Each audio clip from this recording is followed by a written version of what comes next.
a este encuentro de Economía Actinver. Hoy tenemos a dos invitados muy especiales. Primero, de afuera de Actinver, nos acompaña Manuel Aguilera. Manuel es el director general de Mapfre Economics. En este rol, él supervisa el área de análisis y de estudios económicos del grupo Mapfre, con quienes tenemos una asociación ya desde hace un tiempo. Tiene una carrera muy distinguida, Manuel, pero para darles una idea muy breve de la trayectoria que ha tenido. Entre 1998 y 2015 fungió como presidente de la Comisión Nacional de Seguros y Fianzas. Ha tenido roles muy importantes en la CNBV, en la CONSAR, en la CONDUCEF y a nivel internacional en organismos internacionales como la OCDE o la Asociación de Supervisores de Seguros de América Latina. Bienvenido, Manuel, muchas gracias por acompañarnos. También nos acompaña alguien que ya todos los clientes de Actinver muy bien, que es Alonso Madero. Alonso es el director general adjunto de productos. En este rol, Alonso supervisa varias de las áreas con las cuales los clientes hacen su planeación patrimonial, incluyendo las áreas de asset management, de crédito y arrendamiento, así como el área de seguros. Bienvenido también, Alonso. Bienvenidos a los dos. Buenos días. Gracias, buenos días a ambos.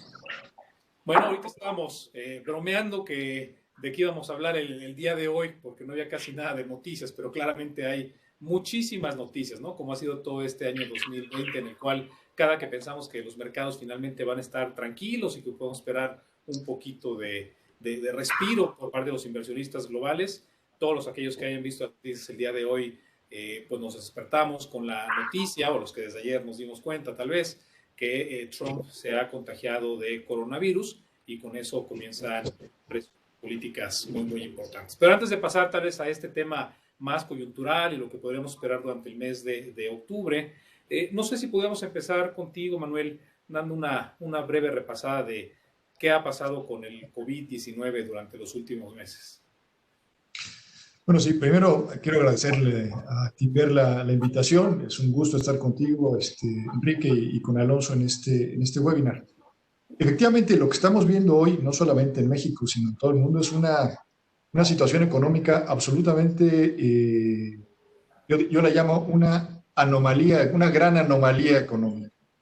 Una crisis económica autoimpuesta que básicamente a partir de las restricciones que ha impuesto el coronavirus ha implicado una baja abrupta y muy rápida del ritmo de actividad económica en todo el mundo. Y esto es un tipo de, por llamarlo de alguna manera, de crisis como no habíamos vivido quizás en los últimos siglos. Y lo que estamos viendo ahora es una situación que en buena medida explica por qué esta gran variabilidad que estamos observando en los mercados. Lo que estamos viviendo es un entorno de enorme incertidumbre. ¿Qué va a pasar con la situación económica? Pues depende casi absolutamente en estos momentos de lo que pueda ocurrir con el control de la pandemia.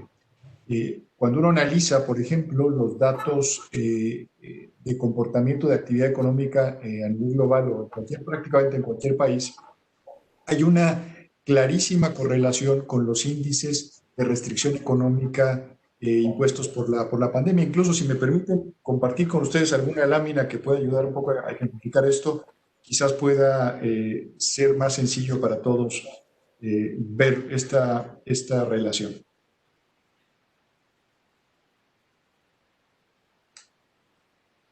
Este es un gráfico que básicamente tiene dos partes. En la primera, es el fondo gris, que está marcado aquí, es el número de contagios de coronavirus a nivel global. Y como vemos, pues después de una rápida subida hasta más o menos mediados de mayo, el número de casos se ha venido incrementando de manera ya menos rápido, pero se sigue incrementando hasta alcanzar los poco más de 34 millones de casos que tenemos hasta ahora. Esta línea azul es un índice que produce la Universidad de Oxford, que lo que mide es el grado de restricción económica, es decir, el nivel en el que las diferentes medidas que los gobiernos han puesto en práctica para tratar de contener el coronavirus están restringiendo la actividad económica. Este es un índice que va desde cero, antes de que empezara la pandemia, hasta el 100%, que implicaría que toda la actividad económica cesó por completo. Y lo que vemos con este índice es que alcanzó su máximo, más o menos a mediados de abril, principios de mayo, con lo que significaba más o menos un nivel de restricción del 80%, es decir, a eso más o menos se tradujeron el conjunto de medidas impuestas por los gobiernos.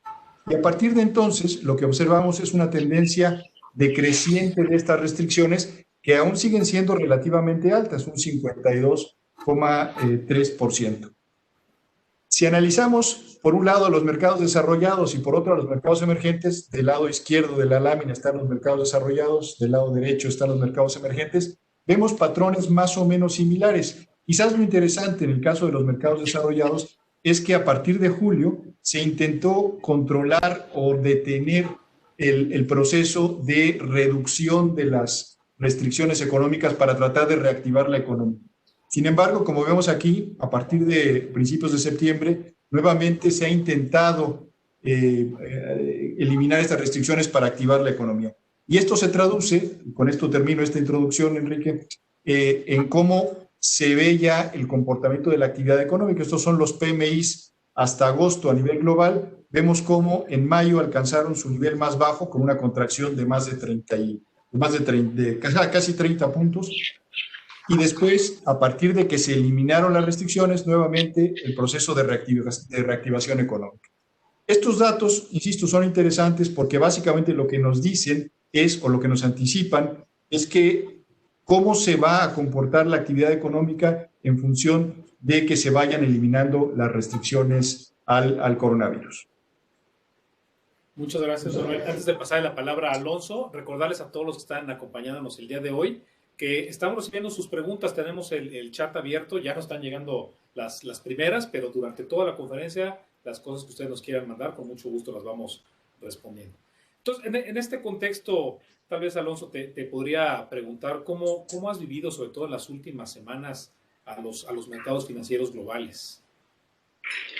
Sí, pues mira, Enrique, es realmente increíble lo que estamos viviendo a nivel mundial con esta pandemia. Nadie la vio venir.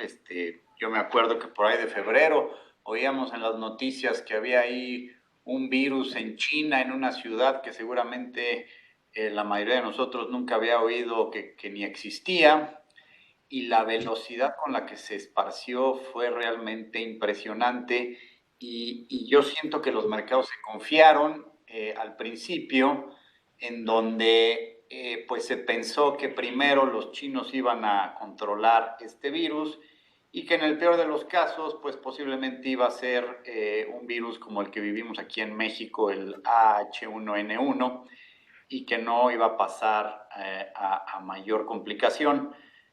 Ya vimos que estábamos totalmente equivocados, y sí vino pues verdaderamente a sacudir al mundo de una manera muy, muy relevante. Prácticamente puso de rodillas a todas las economías del mundo.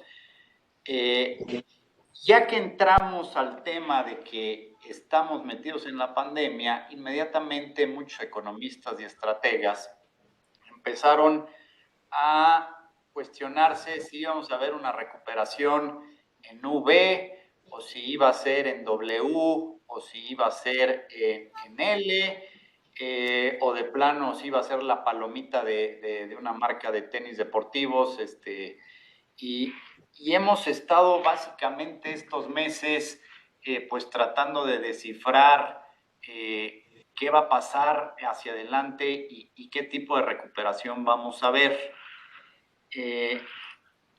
Y yo primero diría que este fue o es un problema biológico, y para solucionar este problema biológico tiene que venir una solución biológica. ¿Y cuál va a ser esa solución? Pues definitivamente se tiene que dar la famosa vacuna y o tratamiento que elimine el riesgo de muerte para las personas más vulnerables. Ante eso, yo creo que hay buenas noticias, y pues todos los estimados nos apuntan que durante el primer trimestre del próximo año probablemente no vamos a tener una vacuna, sino vamos a tener 2 o 3. y hemos visto una cooperación sin precedentes de grandes empresas farmacéuticas y empresas de biotecnología que antes pues era imposible que cooperaran, ¿no? Porque al final son competencia. Pero hemos oído noticias recientes en que una empresa de biotecnología como Moderna ya está platicando con Pfizer para producir masivamente esta vacuna, ¿no? Entonces, dentro de lo malo, creo que empezamos a ver la luz del túnel al final y todo parece indicar que para el próximo año ya tendremos la vacuna y estaremos vacunándonos todos pues en el transcurso del 2021, ¿no? Mucha gente pues también especula que si va a ser mayo, junio o la segunda parte del año, pero lo que sí se ve claro es que ya vamos a tener una solución biológica. Ahora, los mercados, pues ha sido realmente impresionante la reacción que han tenido y mucho tiene que ver con la reacción que haya tenido cada gobierno.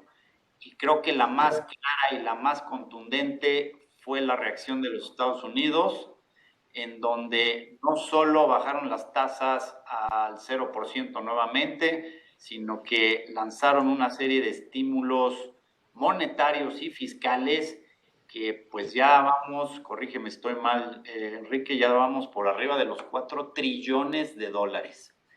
Esto es lo que básicamente ha mantenido al mercado accionario, en donde ahí sí podemos decir que hubo una reacción en V. Y el regreso fue violentísimo y creo que sorprendió a más de uno. Y aquí lo importante es ver pues qué va a suceder hacia adelante, porque tal y como sucedió en el 2008 con la inyección de liquidez, esa liquidez se tiene que ir a acomodar a algún lado y claramente la liquidez se está acomodando principalmente en bonos y acciones. Y de ahí estamos viendo pues el comportamiento de los mercados accionarios. ¿Qué va a pasar hacia adelante? Pues primero tenemos este tema electoral en los Estados Unidos y esta nueva noticia de contagio del señor Trump. Yo me atrevería a decir que pues vamos a tener un mes de octubre bastante volátil. No me sorprendería que los mercados se ajustaran pues un 5 o 7% de aquí a la elección, incluso a lo mejor más. ¿Por qué? Pues porque si hay algo que los mercados odian es la incertidumbre. De la misma manera, tampoco me sorprendería ver a nuestra moneda fluctuar fuertemente. Hace no muchos días estábamos abajo de los 21 pesos y rápidamente nos fuimos en un abrir y cerrar de ojos a los 22.5. Otra vez se está regresando un poco y yo creo que hay que estar preparados a esta altísima volatilidad que principalmente va a estar generada por el tema electoral que se nos viene encima el 3 de noviembre. Pasadas las elecciones, y si todo sale bien y si tenemos un presidente, no hay disrupciones y no hay violencia, los mercados inmediatamente van a voltear a ver pues nuevamente el tema económico y el tema de la vacuna. Y hay muy buenas noticias nuevamente en donde la Cámara de los Demócratas en Estados Unidos pues está planeando ya nuevamente lanzar un estímulo fiscal muy relevante. Se habla de arriba de los 2 trillones de dólares. Y pues mientras sigan inyectándole dinero a su economía y sigan apoyando a la gente, pues la bolsa americana no se va a caer mucho, salvo estos pequeños sobresaltos de volatilidad, ¿no? Y si tenemos la vacuna ya para el año que entra, pues yo sí me atrevería a decir que la recuperación pues podría ser, si no tal cual una V, pareciera que sí podría ser pues una W, pero con un pequeño retroceso mucho más pequeño que el que vimos al principio, ¿no? Sí, y eso está muy interesante, ¿no? Que conforme mencionabas que los estímulos monetarios y fiscales le ayudaron a los mercados, en los mercados vimos una recuperación en forma de V hasta ahorita que comenzó el nerviosismo electoral. De la parte económica, Manuel, ¿tú estás viendo también esto, una recuperación en forma de V de los países, o ahí ha estado un poco desconectado el mercado de los fundamentales macroeconómicos? Mira, yo creo que en la parte económica tiene mucho que ver este tema de la incertidumbre. Lo que vamos a ver, en mi opinión, y estoy completamente de acuerdo con lo que decía Alonso, es que una vez que se encuentre la solución biológica, como él la llama, al problema, que es el problema de fondo para digamos, eliminar la contención de la actividad económica, lo que vamos a enfrentar ya son los fundamentales de cada economía.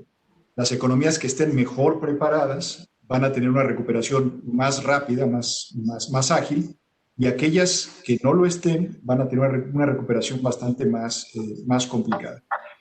Yo creo que hay dos claves en esto. Uno, o sea, pensando en que hay una solución, insisto, biológica al tema que está conteniendo el crecimiento de las economías.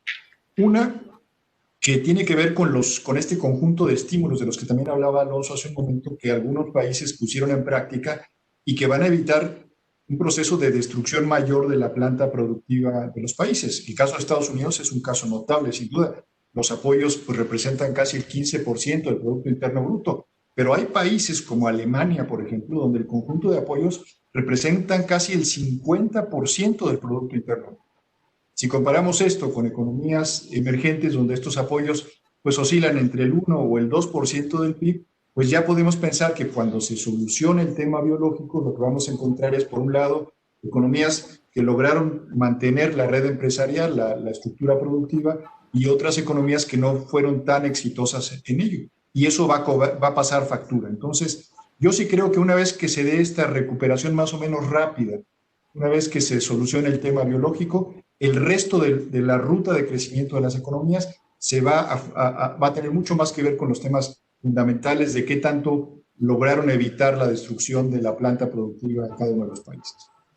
Y el caso particular de Estados Unidos, ¿cómo lo ves llegando a este ciclo electoral, su recuperación económica en particular?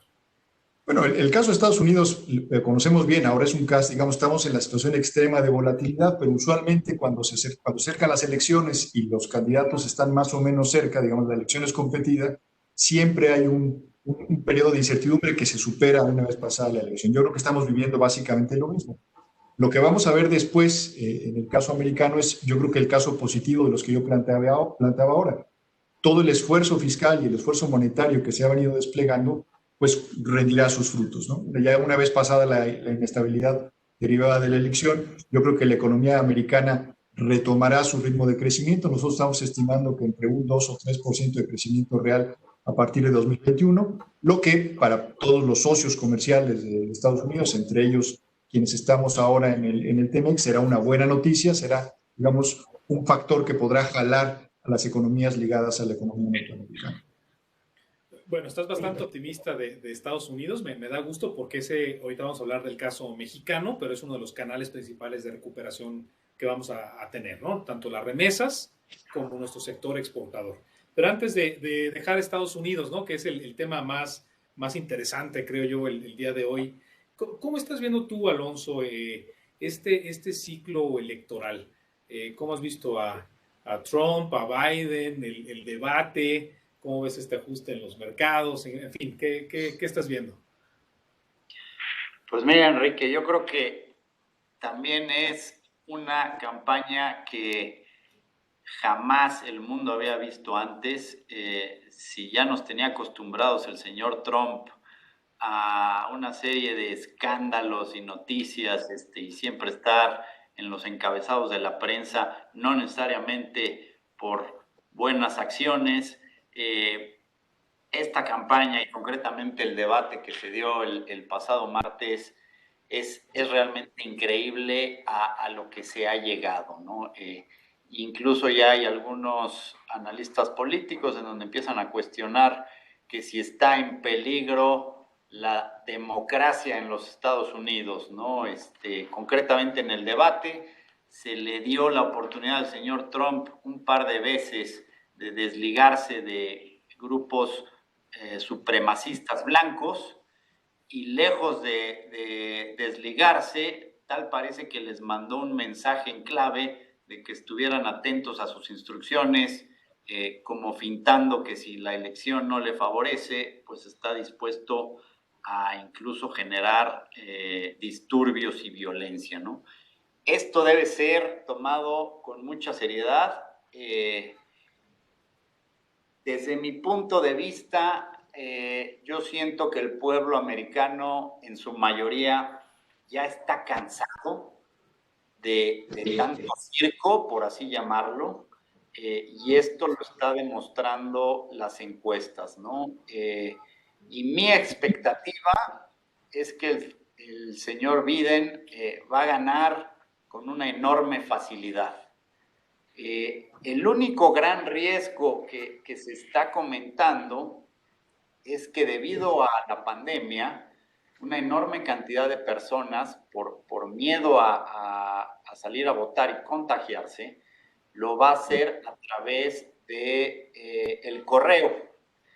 Y van a emitir su voto en boletas que les llegan en su casa y las depositan en el correo.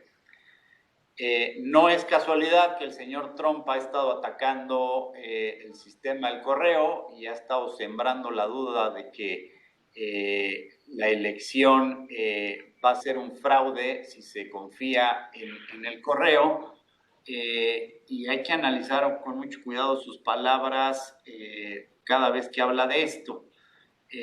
Hay un escenario peligroso en donde se habla que precisamente por estos votos del correo, a lo mejor la noche del 3 de noviembre vamos a ver a un señor Trump que lleve la delantera en varios estados, y como no se han acabado de contar todos los votos porque pues, hay un procedimiento con las boletas del correo, el señor Trump pudiera aprovechar y decir, pues yo ya gané la elección, porque así me lo demuestra el mapa electoral hoy 3 de noviembre, y podría entrar un caos electoral, porque evidentemente pues habría que contar todas las boletas, ¿no?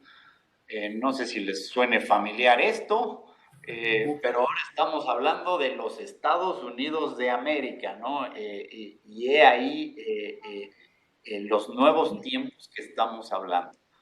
Pero mi escenario es de que el señor Biden debe de ganar, y debe de ganar fácil. Yo creo que va a ser una paliza, porque las encuestas ya nos empiezan a mostrar que la gente americana ya está cansada de este show. Gracias, Alonso. Y bueno, Israel Nájera y Jesús Orteales nos preguntaban justo eso, ¿no? Que cómo estábamos viendo a raíz de este evento la volatilidad de los mercados en el corto plazo. Hay algunas preguntas, Manuel, para ti sobre todo. Parece que va a ganar Joe Biden, ¿no? Va bastante a la delantera, pero vamos a suponer que no, o que sí y que no. O sea, que los dos escenarios, que ganara Trump o que ganara alguien más del Partido Republicano, en un caso extremo. ¿Alguno de los dos tiene implicaciones distintas respecto al comercio exterior con nuestro país?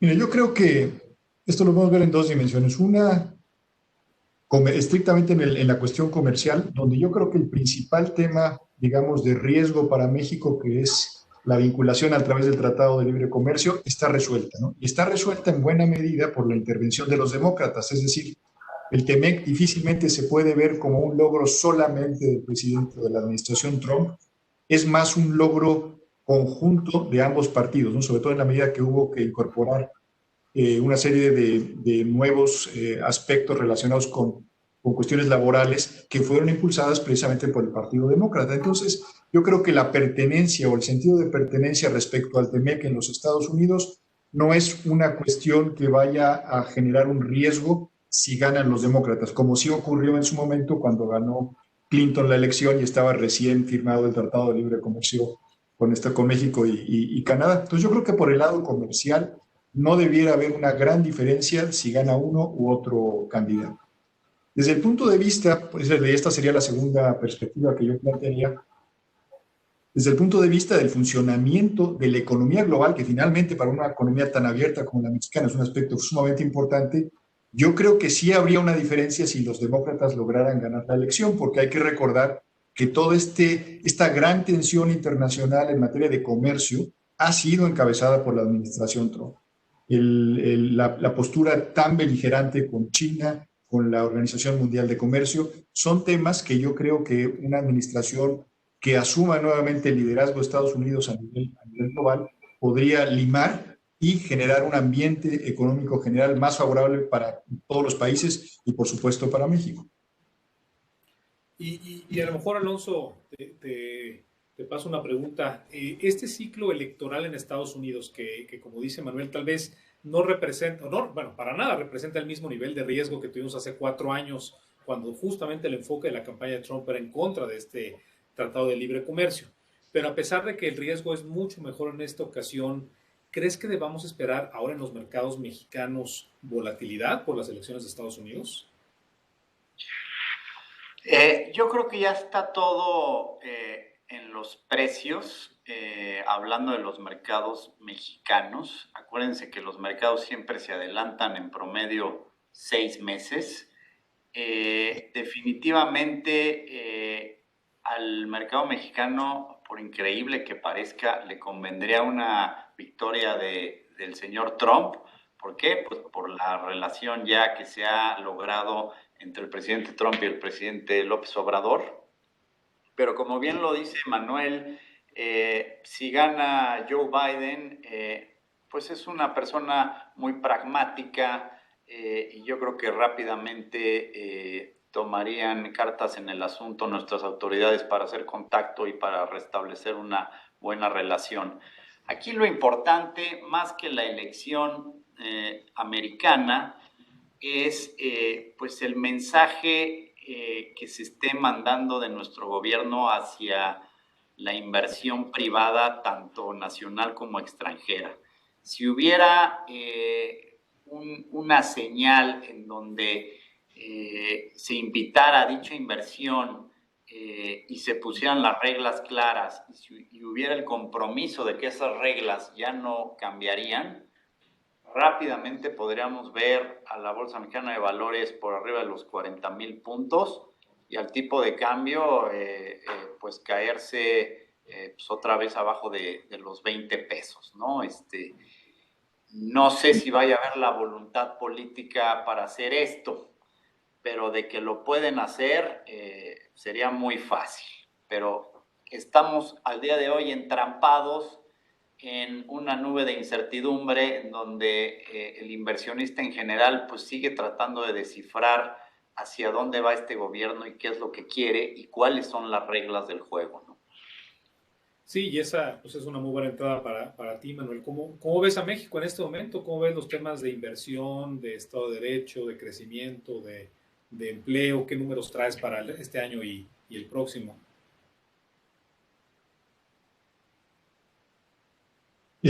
Bueno, te doy mi punto de vista. Yo creo que efectivamente lo que vamos a ver en los próximos meses es una economía todavía muy débil por varios factores. Nosotros estamos previendo el crecimiento para 2020 de entre menos 10,5 y menos 11,3%, un poco más pesimista que el consenso de especialistas del Banco de México. Para el año próximo estamos previendo un crecimiento que estaría en torno al 3,3%, por debajo también de las previsiones que tiene el consenso y también de las que están en los criterios de política económica que se enviaron junto con el presupuesto.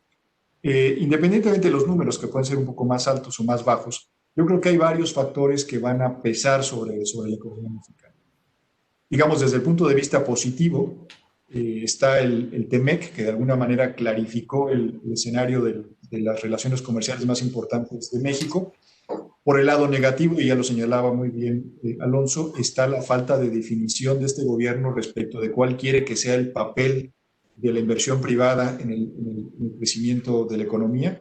Hemos visto en los periódicos que en la próxima semana, al parecer, el gobierno y el Consejo Coordinador Empresarial van a plantear el programa de inversión en infraestructura, Mi única preocupación es que creo que es la tercera vez que lo van a anunciar, entonces no es tanto una cuestión de anuncio, sino que no se ve todavía este panorama, este entorno donde el inversionista privado sienta la comodidad y la certeza, sobre todo, del papel que va a jugar en el proceso de inversión en el país. Creo también que va a seguir pesando el tema de la volatilidad en los mercados financieros y sobre todo en el tipo de cambio. Hay algunos factores, ya lo platicaremos si quieren ustedes más adelante, algunos factores que son más domésticos, que quizás puedan controlarse más fácilmente, pero hay un factor también de entorno externo que yo creo que va a ser desfavorable para evitar que el tipo de cambio se mantenga estable o que pueda incluso regresar más cerca de lo que estuvo antes del año pasado. En general, insisto, la visión que tenemos hacia adelante del comportamiento económico es más o menos negativa. Bueno, si uno ve lo que plantea los criterios de política económica del propio gobierno, lo que se está planteando como crecimiento promedio en este escenario positivo que ellos tienen para todo el sexenio es de apenas 0.7%. Es decir, incluso el gobierno está reconociendo que los siguientes años van a ser de fuerte debilidad de la economía mexicana. Ya hemos hablado de casi todos los ingredientes que determinan la dinámica del tipo de cambio. Del lado de Estados Unidos ya hablamos de su crecimiento, de su política monetaria, de los riesgos de corto plazo por el ciclo electoral. Y del lado mexicano ya hablamos del crecimiento. Tal vez el último ingrediente que hace falta para comenzar a redondear nuestra expectativa del tipo de cambio es hablar en nuestro país de Banco de México. Las tasas que están diseñadas para combatir la inflación, pero que tienen un twist extra, y es que conforme las tasas comienzan a estar altas o bajas, los inversionistas internacionales también ven apetito por instrumentos mexicanos, y esta demanda y oferta de pesos también mueve el tipo de cambio. Entonces, pues es para los dos, pero tal vez primero comenzamos contigo, Alonso, y después con Manuel. ¿Qué están viendo en el caso de Banco de México hacia adelante? Pues mira, el Banco de México, la verdad es que creo que ha hecho una labor extraordinaria, no solo en esta administración, sino también en pasadas administraciones. Realmente es un pilar importante, una institución que se debe de proteger y conservar. Y se ha sabido mover para tratar de contrarrestar dentro de sus facultades la crisis que estamos viviendo. Y ha lanzado una serie de estímulos para proveer de liquidez al mercado, ha apoyado a la banca, y lo más representativo es, pues básicamente, ellos fijan el costo del dinero, ¿no? Y a inicios de año estábamos a una tasa del 8.25 y la han bajado 4 puntos para ubicarnos hoy en el 4.25.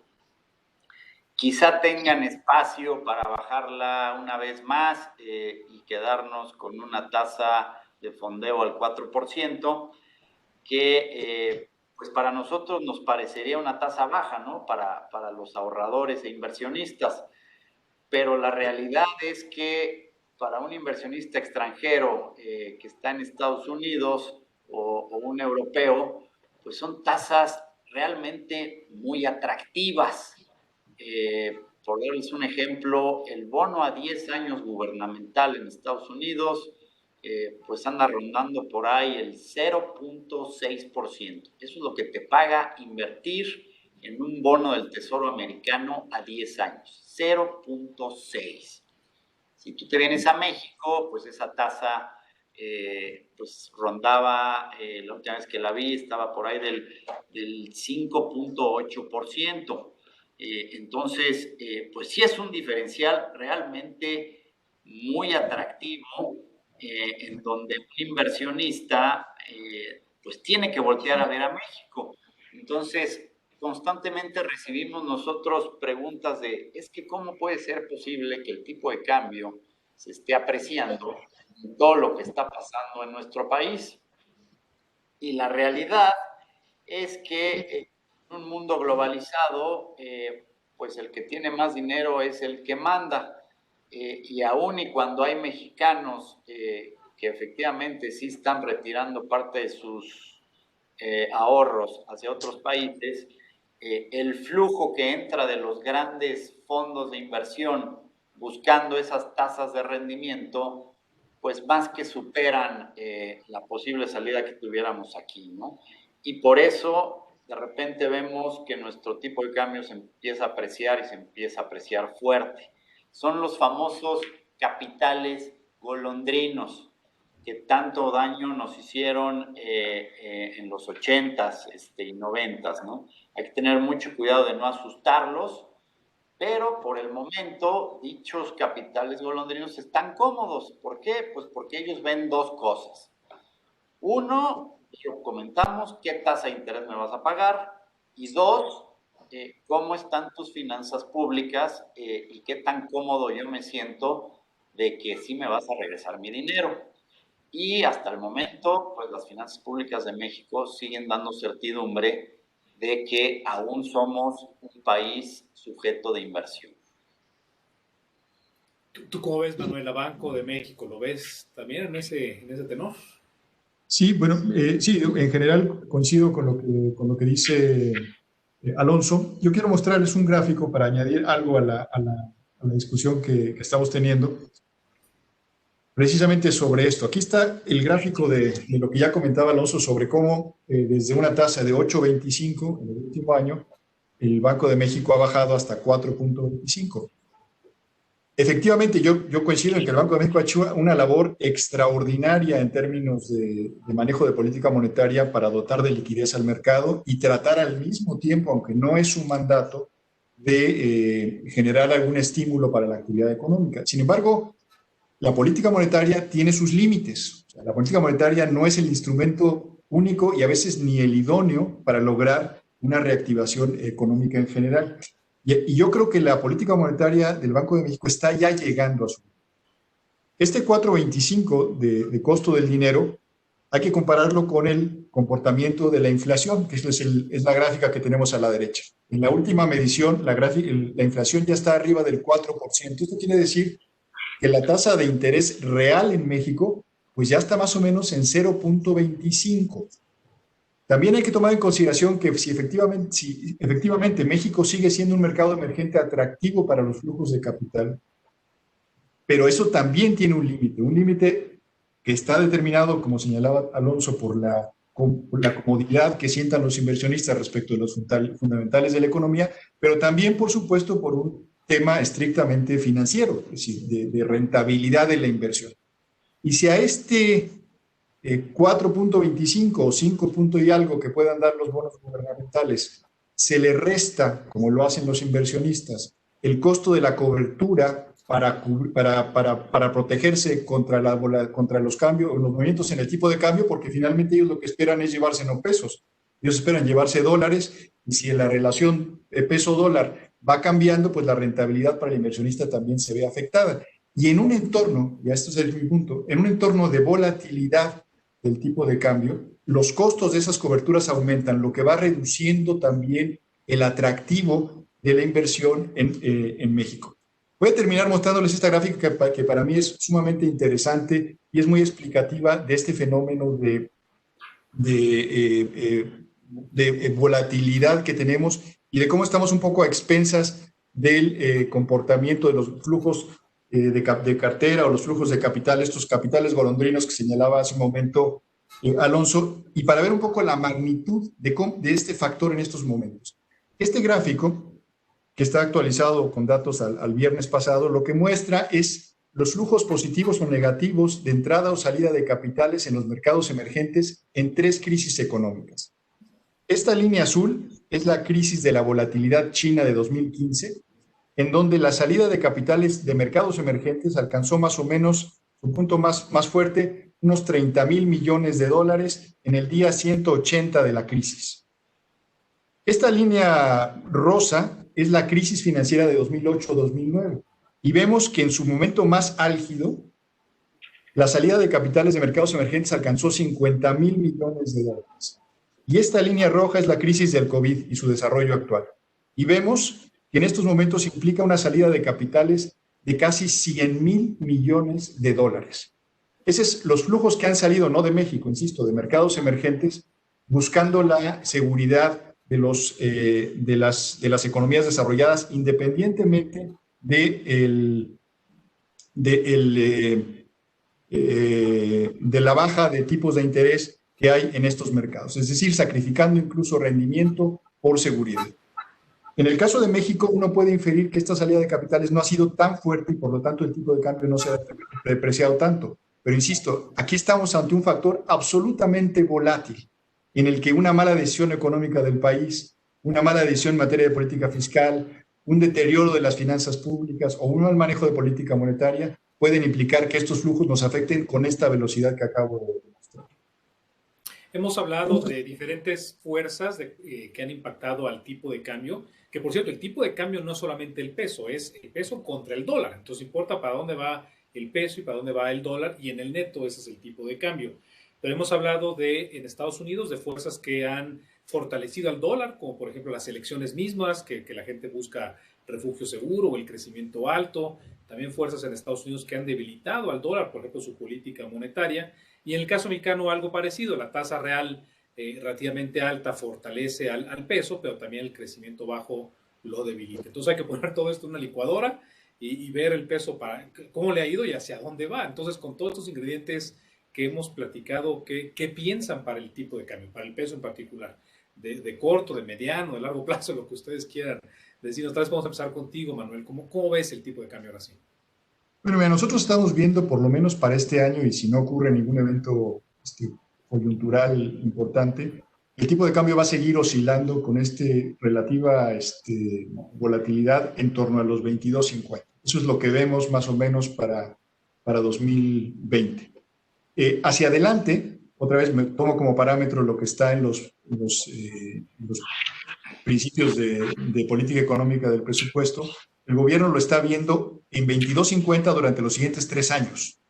Nosotros difícilmente creemos que esto vaya a ocurrir. Otra vez, no por los factores más coyunturales, sino por factores más estructurales, de diferenciales de inflación, diferenciales de productividad, diferenciales de crecimiento, los factores que estructuralmente determinan el comportamiento del tipo de cambio. Sí creemos que va a haber una tendencia a lo largo de los siguientes 3 años de deterioro del tipo de cambio, sin grandes brincos, insisto, salvo que algo excepcional ocurra, sí un deterioro gradual que va a implicar que el tipo de cambio se va yendo ligeramente hacia arriba, quizás llegando hacia el 2024 cerca de los 24 pesos.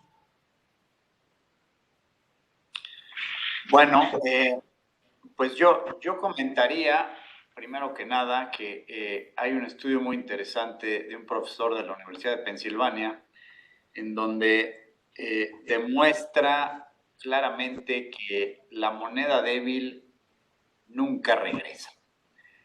Y cuando tienes un evento de gran magnitud y tu moneda se te deprecia de manera violenta, difícilmente la vas a volver a ver cuando estaba antes de ese evento, ¿no?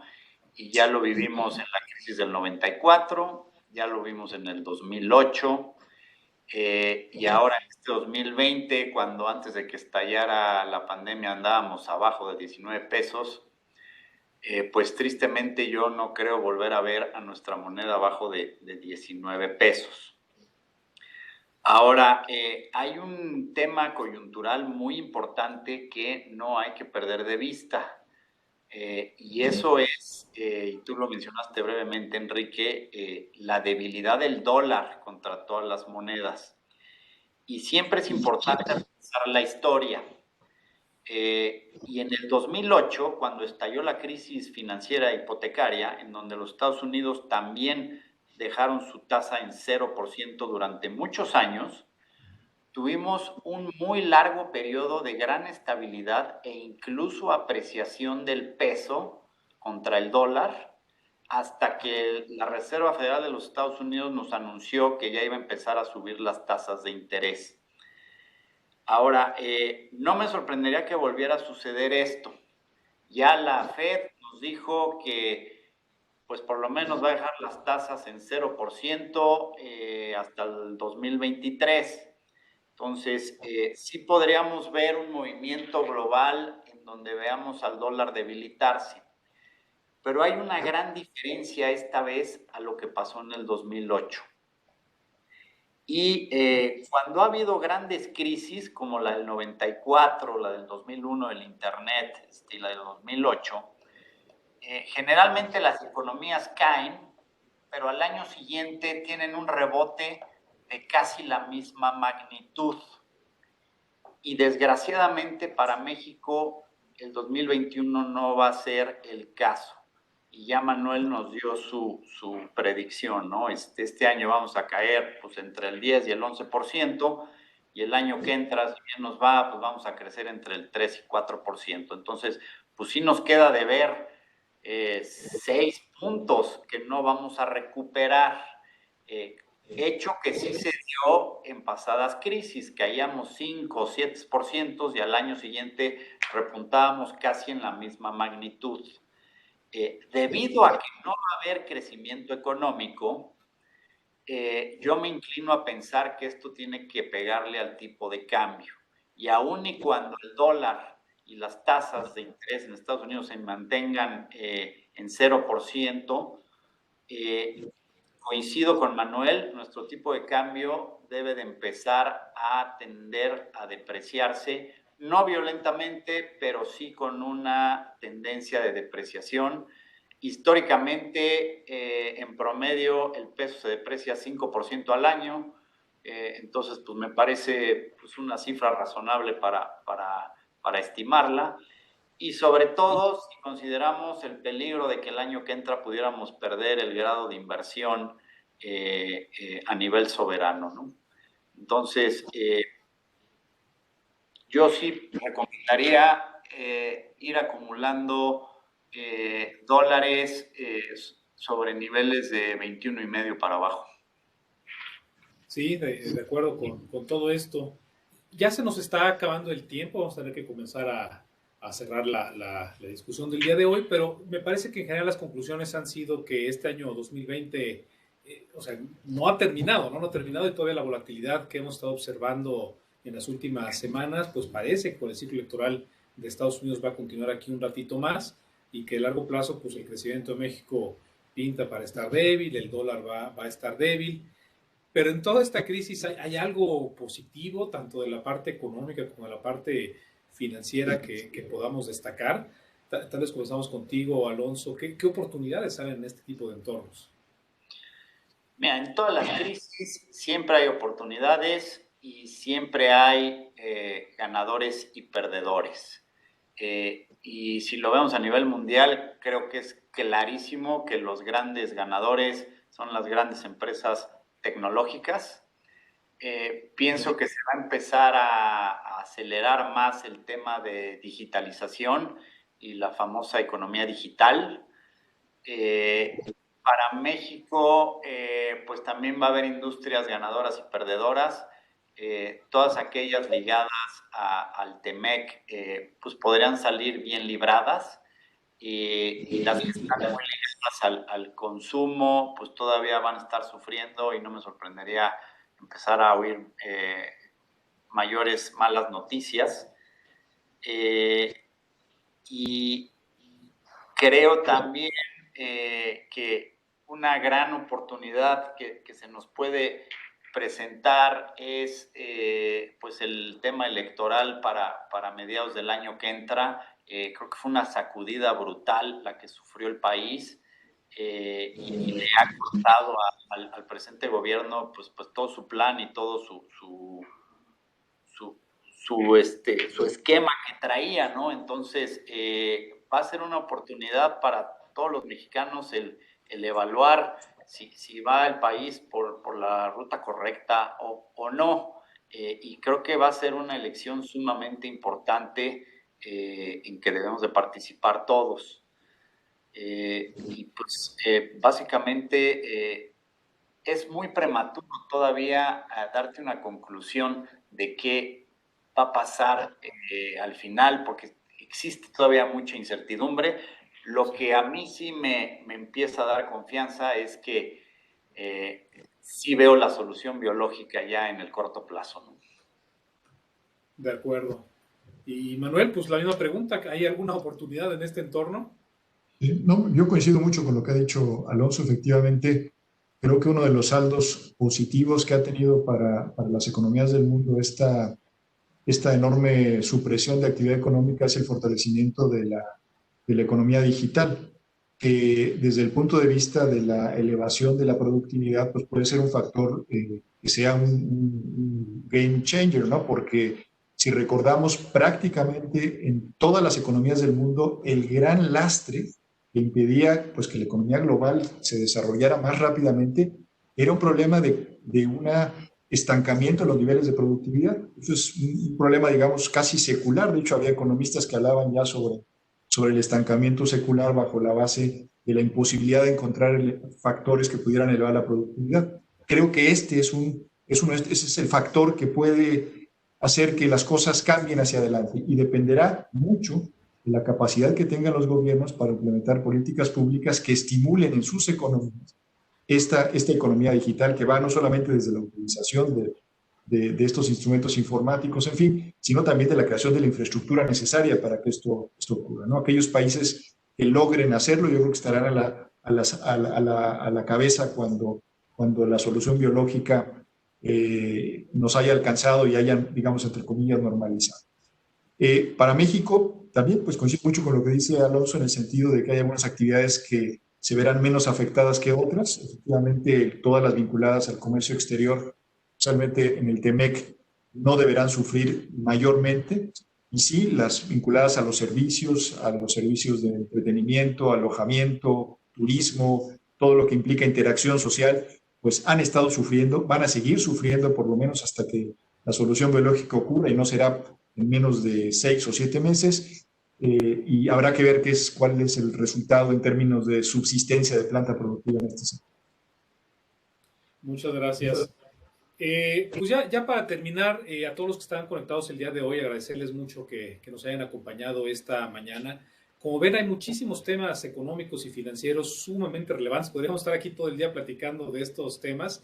Recuerden que cada uno de ustedes es distinto, tienen pues intereses distintos en su planeación patrimonial. Lo que les pedimos es que se acerquen con su asesor para que de manera conjunta podamos ayudarles a organizar una estrategia patrimonial de largo plazo. Y con eso, pues agradecerles, a menos que tengan algún último comentario, a Manuel Aguilera, del área de estudios económicos de MAFRE, a Alonso Madero, el director general adjunto de productos de Actinver. Muchas gracias a los dos por habernos acompañado y muchas gracias a todos por haberse conectado. Gracias, Enrique. Gracias, Manuel.